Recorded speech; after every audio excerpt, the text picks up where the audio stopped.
وعباد الرحمن الذين يمشون على الأرض هونا وإذا خاطبهم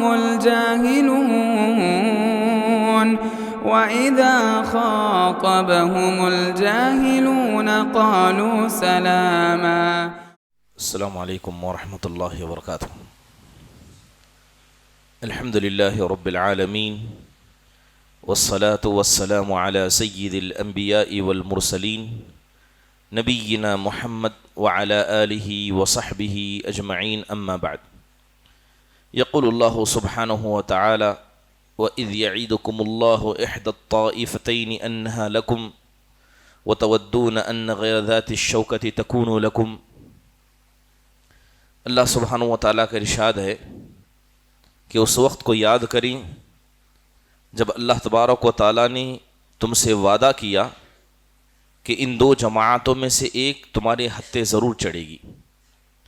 محترم حاضرین، جناب محمد الرسول اللہ صلی اللہ علیہ وسلم جب مدینہ پہنچے اور آپ نے یہودیوں کے ساتھ معاہدات کیے تو آپ نے پوری کوشش کی کہ ایک ایسا معاشرہ مدینے کو دیا جائے جو لڑائی جھگڑوں سے پاک و صاف ہو، اور مختلف مذاہب مختلف قبائل کی موجودگی کے بعد بھی ایک دوسرے کا ادب و احترام کیا جائے. لیکن یہ بات صرف مدینہ کی حد تک تھی، کیونکہ مدینہ کے باہر خصوصی طور پر مکہ والے برابر مسلمانوں کے پیچھے لگے تھے. اللہ کے نبی صلی اللہ علیہ وسلم کا مدینہ چھوڑ کر مکہ آنا، یہ مکہ والوں کے لیے، مکہ چھوڑ کر مدینہ آنا یہ مکہ والوں کے لیے ایک بڑی مصیبت تھی. لہذا یہ لگاتار اللہ کے نبی علیہ الصلاۃ والسلام کی جاسوسی میں، صحابہ کو پکڑنے میں، اور کئی مرتبہ صحابہ کی قتل کی وجہ بھی بنی. بات اگر غزوہ بدر کی کریں، غزوہ بدر یہ اس امت محمدیہ کے ان پہلی لڑائیوں میں سے ایک ہے جسے اللہ نے خود لفظ بدر کا نام دیا. بدر کہتے ہیں ایسی چیز جو حق اور باطل کو الگ الگ کر دے. 17 رمضان 2 ہجری نبی صلی اللہ علیہ وسلم نکلتے ہیں.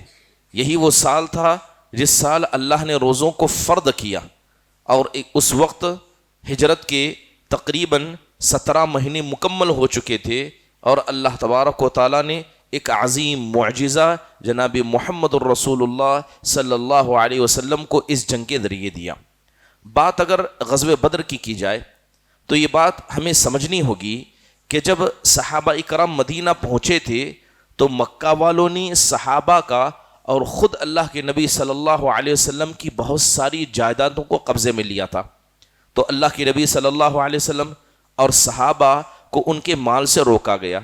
لہذا یہ مال سے روکنا اس نے مسلمانوں کو مجبور کیا کہ مکہ کے جو قافلے مدینہ کے ارد گرد سے جاتے ہیں انہیں صحابہ پکڑیں اور ان کا وہ مال جو مکہ کے اندر لوٹا گیا اس کا بدلہ لیں.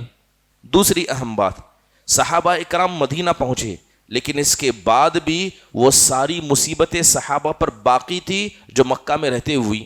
برابر صحابہ کو پکڑا جا رہا تھا، اور صحابہ اکرام رضوان اللہ علیہ مجمعین مکہ کے ظلم سے ابھی آزاد نہیں ہوئے تھے. اور خصوصی طور پر ہجرت کے موقع پر اللہ کے نبی صلی اللہ علیہ وسلم کے قتل کا جو ارادہ انہوں نے بنایا تھا، اور آپ کی ہجرت کے وقت آپ صلی اللہ علیہ وسلم کے ساتھ جو زیادتیاں کی تھی وہ چیز اپنی جگہ باقی تھی. بلکہ یوں سمجھیں صحابہ مدینہ تو پہنچ گئے تھے مگر جنگ کی حالت ہر وقت بنی رہتی. اس کے علاوہ وہ منافقین جو مدینہ کے اندر موجود تھے وہ لگاتار مشرکین مکہ کو اکسا رہے تھے کہ آپ آئیں اور مدینہ پر حملہ کریں. یہاں تک کہ اللہ تبارک و تعالیٰ نے اس کا تذکرہ کرتے ہوئے کہا وَقَاتِلُوا فِي سَبِيلِ اللَّهِ الَّذِينَ يُقَاتِلُونَكُمْ، کہ اے ایمان والوں تم اسی طرح ان سے لڑائی کرو جس طرح وہ اللہ کے مسئلے میں تم سے لڑائی کر رہے ہیں. اور بے شک اللہ تعالیٰ ظلم و زیادتی کرنے والے کو پسند نہیں کرتا. وَقْتُلُوهُمْ حَيْثُ ثَقِفْتُمُوهُمْ، ان مشرکوں کا مسئلہ ایسا ہے کہ یہ جہاں تمہیں ملیں انہیں قتل کر دو، اور انہیں بھی اسی طرح ان کے گھر سے نکالو جس طرح انہوں نے تمہیں تمہارے گھر سے نکالا۔ یہ غزوہ بدر سے پہلے اتری ہوئی آیتیں ہیں۔ گویا اللہ تبارک و تعالیٰ نے مسلمانوں کو کھلی چھوٹ دے رکھی تھی کہ یہ اگر تمہارے سامنے آتے ہیں تو انہیں بخشا نہ جائے۔ اللہ کے نبی صلی اللہ علیہ وسلم کو پتہ چلتا ہے کہ حضرت ابو سفیان رضی اللہ عنہ جو ابھی مسلمان نہیں ہوئے تھے، یہ ایک قافلہ لے کر مکہ سے ملک شام جا رہے ہیں۔ اللہ کے نبی علیہ الصلاۃ والسلام نے چاہا کہ اس قافلے کو جو مکہ سے ملک شام جا رہا ہے اگر اسے لوٹ لیا جائے تو مشرکین مکہ کی ایک اقتصادی جو طاقت ہے وہ ٹوٹ جائے گی اور مسلمانوں کی حالت مضبوط ہو جائے گی۔ لہذا آپ علیہ الصلاۃ والسلام نے صحابہ کے درمیان عام پکار لگائی اور اللہ کے نبی علیہ الصلاۃ والسلام کی اس پکار پر لبیک کرتے ہوئے 200 مہاجرین صحابہ تیار ہو گئے۔ حضرت حمزہ بن عبد المطلب رضی اللہ عنہ کے ہاتھ میں جھنڈا تھما دیا گیا۔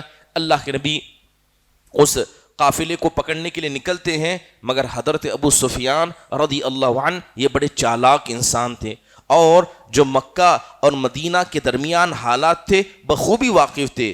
انہیں پتا تھا کہ اللہ کے نبی اس قافلے کو روکنے کی کوشش کریں گے، لہذا جس عام راستے سے لوگ نکلتے تھے انہوں نے راستہ بدل دیا اور اللہ کے نبی صلی اللہ علیہ وسلم سے یہ قافلہ بچ کر نکل گیا۔ اب جیسے ہی یہ قافلہ ملک شام جاتا ہے اور مکہ کی تجارت کو وہاں بیچ کر وہاں سے فائدہ کما کر لوٹتا ہے تو یہ قافلہ اور مضبوط ہو جاتا ہے۔ اب اللہ کے نبی صلی اللہ علیہ وسلم کو پتا چلا کہ وہ قافلہ جو ہمارے ہاتھ سے بچ کر نکل گیا تھا وہ لوٹ کر آ رہا ہے، جس میں تجارت کا بہت سارا سامان ہے اور جس کے اندر 1000 اونٹ بھی موجود ہیں۔ لہذا اللہ کے نبی نے کہا ھذا عیر قریش فیہا اموالہم فاخرجوا الیہم۔ اللہ کے نبی نے کہا یہ دیکھو قریش کا قافلہ لوٹ کر آ رہا ہے، اس میں تمہارا مال ہے، لہذا ان کی طرف تم نکلو۔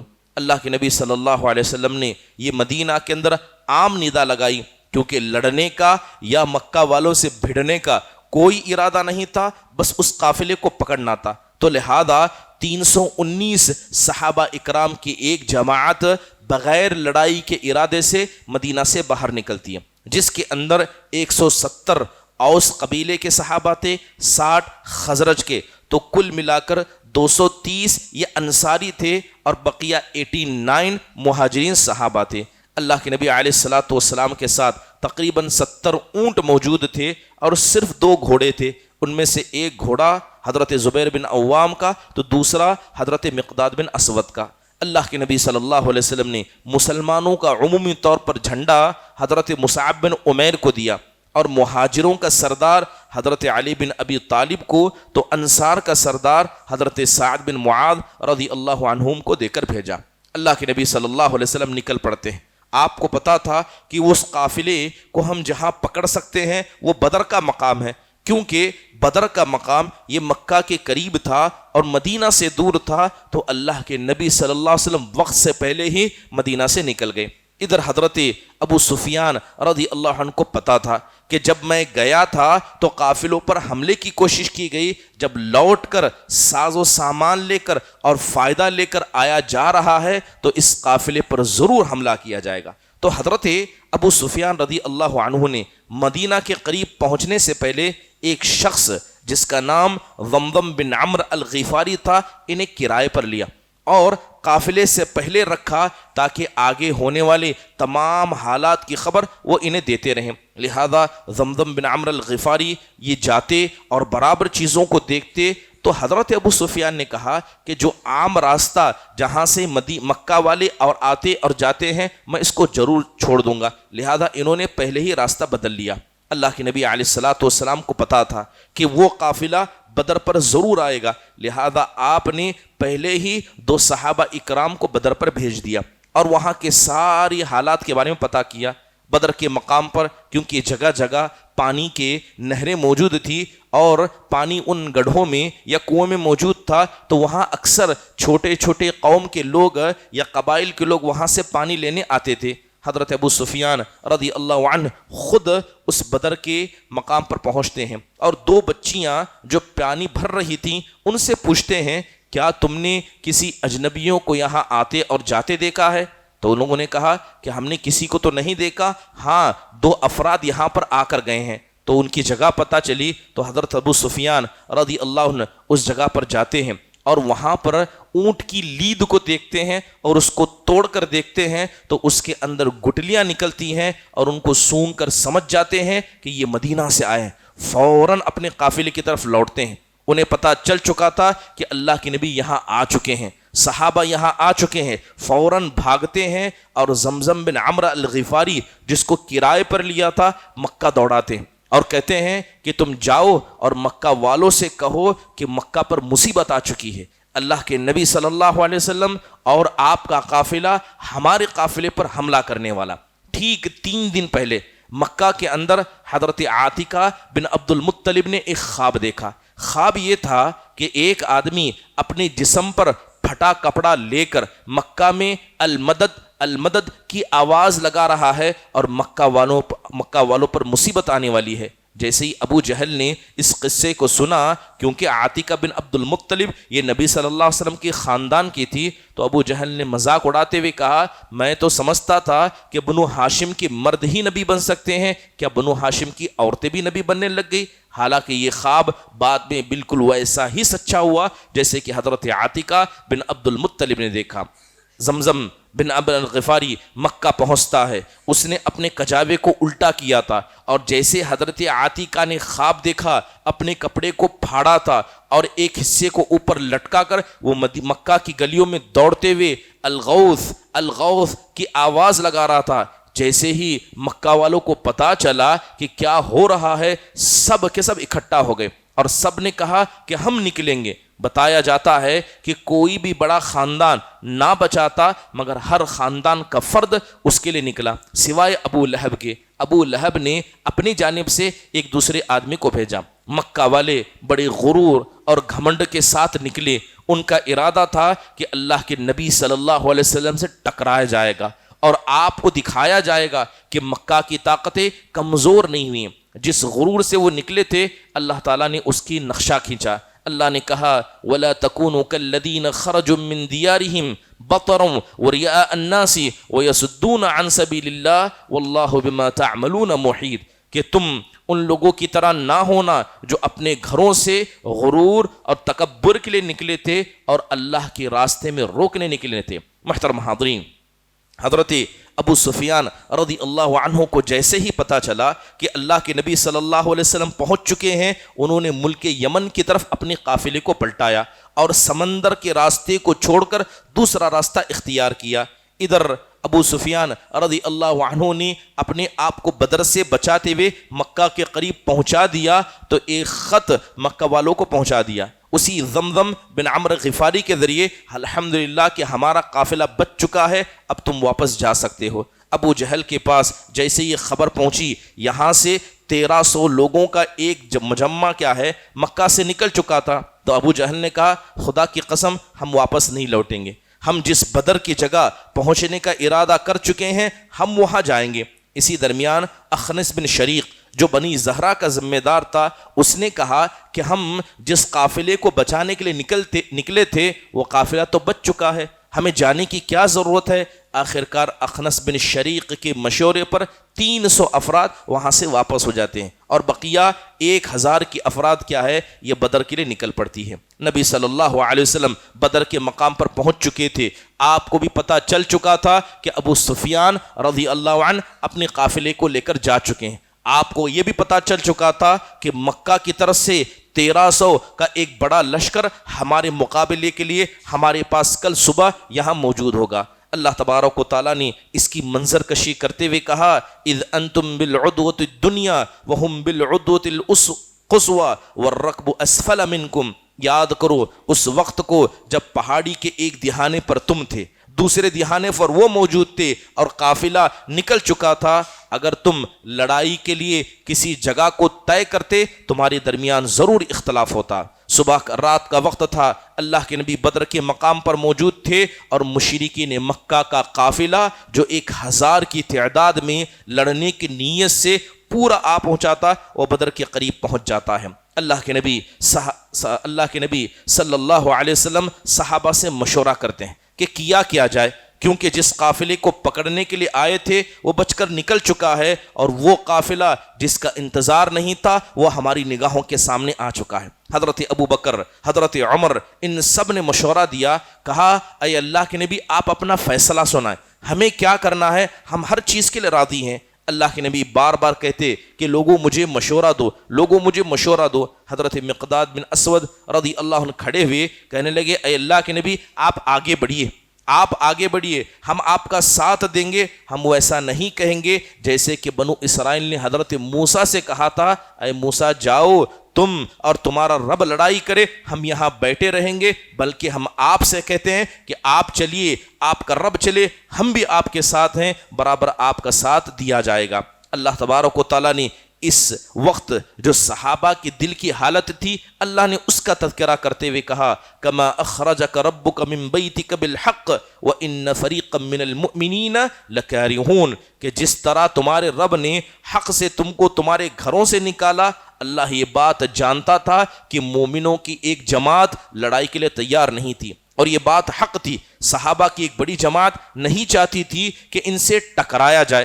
ابھی مدینہ کے اندر ماحول بن رہا ہے، اگر ایسے وقت میں مکہ کے ایسے بڑے قافلے سے ٹکرایا گیا تو نتیجے کچھ بھی ہو سکتے ہیں۔ حضرت سعد بن معاذ بیٹھے ہیں اور دیکھ رہے ہیں اللہ کے نبی بار بار مشورہ طلب کر رہے ہیں، تو حضرت سعد بن معاذ سمجھ گئے کہ اللہ کے نبی ہم انصاریوں سے مشورہ چاہتے ہیں۔ 319 میں 230 انصاری صحابہ تھے، کیونکہ جب اللہ کے نبی مدینہ پہنچے تھے تو آپ نے ایک ڈیل کی تھی، ایک اگریمنٹ کیا تھا انصاری صحابہ کے ساتھ۔ وہ اگریمنٹ یہ تھا کہ مدینہ کے اندر رہتے ہوئے کوئی بھی باہر سے حملہ کرے گا تو انصاری صحابہ آپ کی حفاظت کریں گے، اسی طرح کریں گے جس طرح وہ اپنے اولاد اور اپنے بچوں کی حفاظت کرتے ہیں۔ کیونکہ یہ لڑائی مدینہ کے باہر تھی تو آپ انصاری صحابہ سے مشورہ چاہتے تھے۔ حضرت سعد بن معاذ کھڑے ہوئے اور کہنے لگے اے اللہ کے نبی صلی اللہ علیہ وسلم شاید آپ ہم انصاریوں سے مشورہ چاہتے ہیں۔ اللہ کے نبی نے کہا کہ اجل،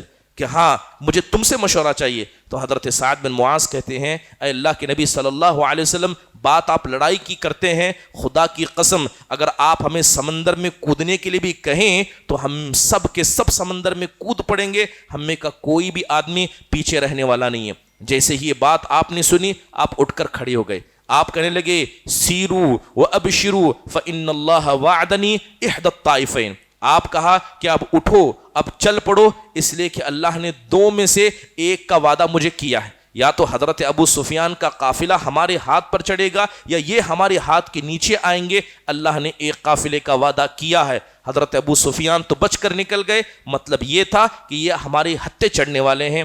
گویا اللہ کے نبی کہنے لگے کہ گویا میں ان کی لاشوں کو دیکھ رہا ہوں، آپ کہنے لگے کہ میں ان کی لاشوں کو دیکھ رہا ہوں۔ رات کا وقت تھا، صبح لڑائی ہونے والی تھی، اللہ کے نبی صلی اللہ علیہ وسلم بدر کے مقام پر پہنچے، آگے چل کر وہ کیا ہے ان پانی کے ٹیلوں پر پہنچے جہاں پانی موجود تھا۔ رات کا وقت ایسا ہوا کہ صحابہ اکرام کو نہیں پتا تھا کہ صبح کیا ہونے والا ہے، صبح لڑائی ہونے والی تھی، رات کا وقت تھا، سارے صحابہ اکرام ایک اعتبار سے پریشان تھے۔ اللہ کے نبی صلی اللہ علیہ وسلم دیکھ رہے ہیں کہ آسمان سے بارش کا نزول ہو رہا ہے۔ وہ صحابہ جن کی دلوں میں ادنا بھی ڈر تھا، بارش ایسی ہوئی کہ صحابہ کے دل سے ڈر نکل گیا، اور سب کے سب اونٹوں پر اور جانوروں پر جہاں تھے اونگنے لگے۔ اللہ نے سب کو ایسی نیند عطا کی کہ اکثر صحابہ کو جنابت کا مسئلہ پیش آیا، یعنی اتنی آرام سے ہو گئے، اس پر بارش کا نزول ہوا، گویا سب کے سب نے غسل بھی کر لیا۔ اللہ تبارک و تعالیٰ نے اس منظر کو بیان کرتے ہوئے کہا اذ یغشیکم النعاس امنۃ، یاد کرو اس سستی اور کاہلی کو جو اللہ نے تم پر ڈال دیا تھا تاکہ تمہارے دلوں کو سکون ہو جائے۔ پھر اللہ نے آسمان سے پانی بھی برسایا تاکہ تم پاک ہو جاؤ، اور شیطان کا ایک ادنا حصہ جو تمہارے دلوں میں ہے اللہ تعالیٰ اس کو بھی ختم کر دے۔ محترم حاضرین، صحابہ اکرام یہ بدر کے بلند جگہ پر تھے، جب بارش گری اور یہاں سے پانی بہہ کر نکلا تو یہ پانی بہہ کر سیدھے مشرکین مکہ کے ان قافلوں کے پاس جا پہنچا جہاں وہ اکٹھا تھے۔ گویا یہ بارش مسلمانوں کے لیے رحمت تو مشرکین مکہ کے لیے سیلاب اور عذاب کا باعث بن گئی۔ محترم حاضرین، صبح کا وقت ہوتا ہے، حضرت حباب بن منذر رضی اللہ عنہ اللہ کے نبی سے کہتے ہیں، اے اللہ کے نبی صلی اللہ علیہ وسلم، آپ جو یہاں رکے ہیں یہ آپ کا اپنا ذاتی رائے ہے یا اللہ کی طرف سے حکم ہے؟ کہا کہ نہیں، یہ تو میرا ذاتی مشورہ ہے۔ تو اللہ کے نبی سے کہا، اے اللہ کے نبی، ہم اور آگے چلتے ہیں، جہاں ہمیں لڑائی کرنا ہے اور آگے چلتے ہیں، اور جتنے ہو سکے کنویں کے منڈیر پر ہم قبضہ کر لیں گے، جتنے کنویں پانی کے ہیں سب کو بند کر دیں گے، بس ایک کنواں ہم اپنے لیے رکھیں گے، تاکہ ہوگا یہ کہ لڑائی سے پہلے اور بعد ہمارے پاس پانی ہوگا اور مکہ والوں کے پاس پانی نہیں ہوگا۔ آپ نے اس مشورے کو قبول کیا، فوراً قافلے کو اٹھایا اور آگے تک لے گئے۔ نبی صلی اللہ علیہ وسلم کے لیے ایک الگ سے چھپر بنایا گیا، آپ کے لیے الگ سے چھپر بنایا گیا، جہاں رہ کر اللہ کے نبی صلی اللہ علیہ وسلم ساری جنگیں مشورے ہمیں دے سکیں۔ صبح کا وقت ہوتا ہے، قافلے آمنے سامنے ایک دوسرے کو دیکھنے لگتے ہیں۔ اللہ کے نبی صلی اللہ علیہ وسلم نے جیسے ہی مشرکین مکہ کو دیکھا، صحابہ کی طرف متوجہ ہوئے، آپ کہنے لگے، اللہم ہذہ قریش قد اقبلت بخیلائہا وفخرہا۔ آپ ہاتھ اٹھا کر کہتے ہیں، اے میرے پروردگار، یہ قریش ہیں، یہ فخر کے ساتھ اپنے گھوڑوں کے ساتھ یہاں پر موجود ہیں۔ لہذا اللہ کے نبی صلی اللہ علیہ وسلم ان مشرکین مکہ کو اپنے آمنے سامنے دیکھ رہے تھے۔ اسی درمیان عتبہ بن ربیعہ کو مشورہ دیا گیا اور کہا گیا کہ دیکھو، ابھی بھی محمد صلی اللہ علیہ وسلم ان کے ساتھی موجود ہیں، ہمارے اپنے خاندان کے ہیں، ہمیں ان سے ٹکرانے کی ضرورت نہیں ہے، ہمیں ان سے ٹکرانے کی ضرورت نہیں ہے۔ اللہ کے نبی صلی اللہ علیہ وسلم کہنے لگے کہ دیکھو، جو اتنے یہاں موجود ہیں، اگر ان میں سے کسی کے پاس خیر ہے تو وہ عتبہ بن ربیعہ کے پاس ہے، اگر لوگ اس کی بات مان لیں۔ آخرکار ہوتا یہ ہے کہ مشرکین مکہ کے چند افراد ارد گرد کا معائنہ کرتے ہیں، یہ ساری حالات جنگ سے پہلے کی ہیں، تو دیکھتے ہیں کہ سارے پانی کے جتنے منڈیر تھے سب کو گرا دیا گیا ہے، صرف ایک پانی کا کنواں باقی ہے جو اللہ کے نبی صلی اللہ علیہ وسلم کے قریب ہے۔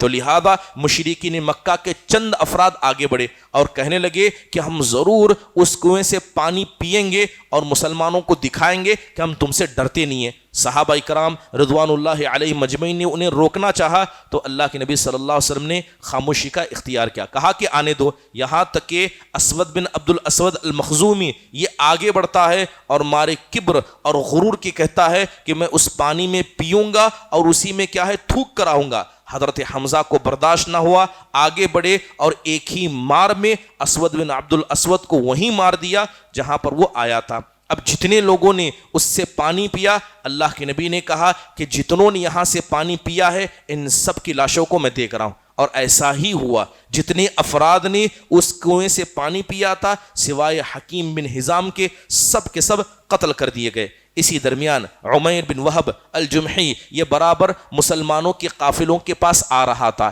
اور آ کر حالتوں کو دیکھ رہا تھا۔ یہ واپس جا کر کہتا ہے، خدا کی قسم اے قریش کے لوگوں، میں نے ان کی آنکھوں میں ہماری لاشوں کو دیکھا ہے، میں نے دیکھا ہے کہ یہ مکہ والے یہ مدینہ والے ہماری لاشوں کو یہاں سے اٹھانے کے لیے آئے۔ حکیم بن حزام آ جاتے ہیں، عتبہ بن ربیعہ سے کہتے ہیں کہ ہمیں لڑنے کی ضرورت نہیں ہے، اب بھی ہم واپس جا سکتے ہیں، مگر ابو جہل بڑا غصہ تھا، یہ حکیم بن حزام کو، عتبہ بن ربیعہ کو بزدل کہنے لگا۔ آخرکار وہ وقت آ گیا جب ٹکرانے کا وقت ہو گیا۔ اللہ کے نبی صلی اللہ علیہ وسلم نے صحابہ کو صف سیدھی کرنے کا حکم دیا۔ جب آپ صف سیدھی کر رہے تھے تو ایک صحابی سواد بن غزیہ رضی اللہ عنہ کو آپ نے پیٹ میں کیا ہے نیزے سے دبایا، تو حضرت سواد نے کہا، اے اللہ کے نبی، آپ نے مجھے تکلیف دے دی۔ اللہ کے نبی صلی اللہ علیہ وسلم نے نیزہ پلٹا کر دیا اور کہا کہ جو تکلیف تم نے مجھے دی ہے، جو تکلیف میں نے تمہیں دی ہے، وہ تکلیف واپس کر دو۔ اللہ کے نبی سے کہنے لگے، اے اللہ کے نبی، وہ تکلیف مجھے پیٹ پر ہوئی ہے۔ اللہ کے نبی نے اپنا پیٹ کھولا، حضرت سواد بن غزیہ رضی اللہ عنہ فوراً آپ کے جسم سے چپک گئے، رونے لگے اور کہنے لگے، اے اللہ کے نبی، کبھی مقصد آپ سے بدلہ لینا نہیں تھا، کیونکہ یہ جنگ ہے، کیا ہوگا نہیں پتا، میں چاہتا تھا کہ آخری چیز جو میرے ساتھ ہو کہ میرا جسم آپ کے جسم سے چپک جائے۔ محترم حاضرین، اللہ کے نبی علیہ الصلوۃ والسلام نے اسی درمیان چند صحابہ کو قتل کرنے سے منع کیا، چند افراد کو جو مکہ کے تھے آپ نے نام لے کر کہا کہ کوئی بھی آدمی آپ کے چچا عباس کو قتل نہیں کرے گا، کوئی بھی آدمی ابو البختری بن ہشام کو قتل نہیں کرے گا، بلکہ بنو ہاشم کی چند افراد کا نام لے کر کہا کہ اگر یہ کوئی مسلمانوں کے قریب آئے تو ان سے کوئی لڑائی نہ کرے۔ آخر کار مبارزت کا وقت آتا ہے، 3 افراد مکہ کی طرف سے آگے بڑھتے ہیں، مشرکین مکہ کے 3 افراد، ایک تھا عتبہ بن ربیہ، دوسری طرف شیبہ اور تیسرا ولید بن عتبہ، یہ تینوں آگے بڑھے تو 3 صحابہ اکرام آگے بڑھے۔ یہ 3 صحابہ اکرام انصاری صحابہ تھے، تو مکہ والوں نے کہا کہ یہ کون ہیں، ہم ان کو نہیں جانتے، ہم اپنے خاندان کے لوگوں کو چاہتے ہیں، ہم چاہتے ہیں کہ ہمارے خاندان کے لوگ آئیں ہم سے لڑیں۔